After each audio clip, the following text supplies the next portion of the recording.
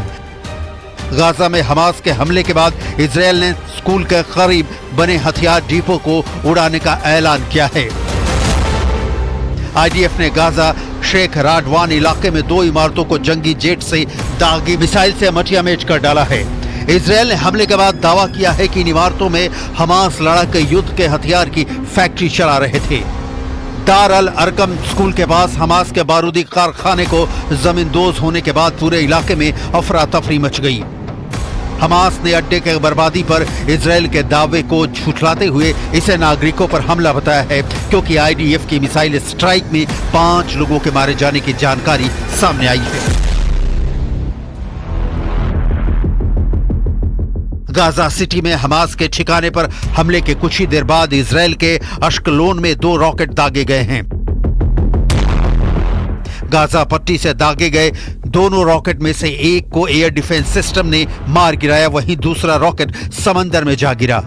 Hezbollah और Hamas दोनों से अकेले जंग लड़ रहे इजरायल का सबसे बड़ा खतरा अब स्पेस से आने वाला है, जहां ईरान ने पूरी ताकत लगा रखी है। ईरान ने रिवॉल्यूशनरी गार्ड रिसर्च सैटेलाइट को स्पेस में भेज दिया है। आरजीसी का बनाया रॉकेट स्पेस में रिसर्च सैटेलाइट के नाम से भेजा गया है। ईरान के चामरान 1 सैटेलाइट की जो डिटेल सामने आई है, उसके मुताबिक चामरान 1 सैटेलाइट का वजन 60 किलोग्राम है। ये अंतरिक्ष में 550 किलोमीटर की कक्षा में सफलतापूर्वक पहुंचा है। चामरान 1 का मिशन स्पेस हार्डवेयर और सॉफ्टवेयर का टेस्ट करना है। स्पेस में ईरान का पावरफुल होने का मतलब इजरायल की मुसीबत है। ईरान ने हाल के दिनों में लगातार 13 सैटेलाइट लॉन्च किए हैं। जनवरी 2024 में ईरान ने 15 दिनों के भीतर 2 सैटेलाइट लॉन्च की थी। ईरान के सेमनान में इमाम खुमैनी स्पेस पोर्ट से यह लॉन्चिंग की गई थी। जिन सैटेलाइट को स्पेस में भेजा गया था उनके नाम मेहदा, केहान 2 और हत्फ 1 बताया गया था।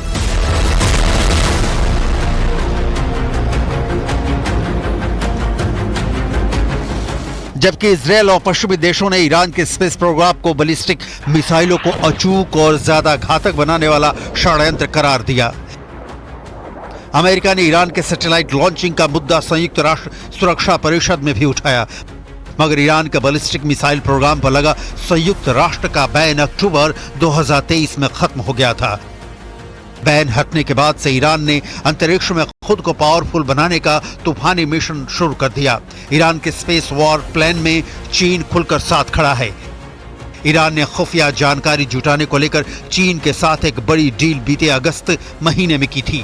तब वाशिंगटन पोस्ट ने पश्चिमी सुरक्षा अधिकारियों का हवाला देते हुए बताया था कि ईरान ने 2 चीनी सैटेलाइट कंपनियों के साथ रूस से भी बड़ी साझेदारी की है। इस डील में ईरान की इस्लामिक रिवॉल्यूशनरी गार्ड्स को चीनी कंपनियां तकनीकी सहयोग देंगी। IRGC और रिमोट सेंसिंग सैटेलाइट टेक्नोलॉजी को एक्सपर्ट कंपनी के साथ लेन देन होगा। बिग डील का मकसद इजरायल और मिडिल ईस्ट में सैन्य टारगेट्स की हाई रिजोल्यूशन निगरानी है। चीन के साथ ईरान की डील ने अमेरिका, इजरायल के साथ यूरोप की धुकधुकी बढ़ा दी है।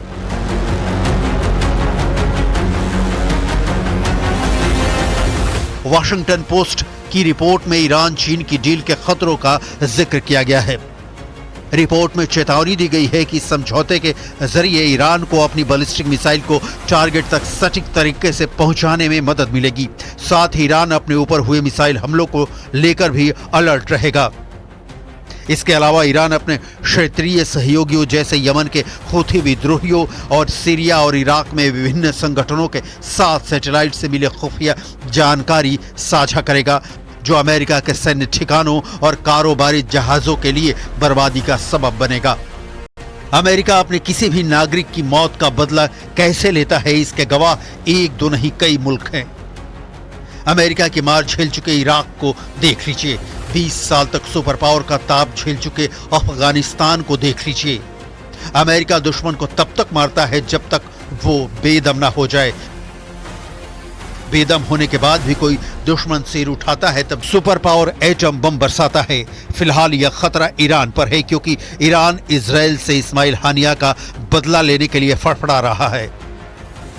चीन और रूस की शह पर अमेरिका को आंख दिखा रहा है, लेकिन युद्ध के हालात में ईरान का साथ कौन देगा, इसकी कोई गारंटी नहीं है।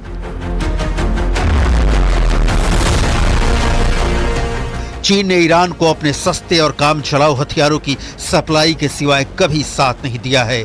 वहीं अमेरिका इजरायल को हर तरह से मदद पहुंचाता है।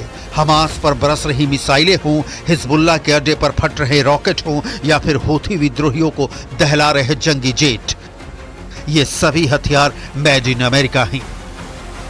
स्पेस में भी अमेरिका ही सुपर पावर है, जिसकी अपनी स्पेस आर्मी है।